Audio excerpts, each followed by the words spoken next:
যখন কোনো বান্দা সূরা ফাতিহার একটা করে আয়াত বলে আলহামদুলিল্লাহি রাব্বিল আলামিন, সঙ্গে সঙ্গে আল্লাহ জবাব দিয়ে বলেন হামিদানি আবদি, বান্দা তুই আমার প্রশংসা করলি। আর রহমানির রহিম যখন বলে আল্লাহ বলেন আসনা আলাইয়া আবদি। মালিক ইয়াউমিদ্দিন যখন বলে আল্লাহ বলেন মাজ্জাদানি আবদি।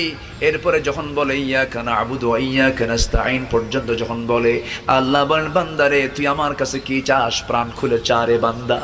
ইহদিনাস সিরাতাল মুস্তাকিম থেকে শুরু করে নিয়া ওয়ালাদ-দাল্লিন পর্যন্ত যখন বান্দা বলে তখন আল্লাহ বলেন বান্দা নামাজের মধ্যে এমন প্রেমের খেলা খেললি বান্দা, তুই যা চাইলি সব আমি আল্লাহ কবুল করলাম। ওই বান্দা যখন রুকুতে যায় আল্লাহ তখন অস্থির হন।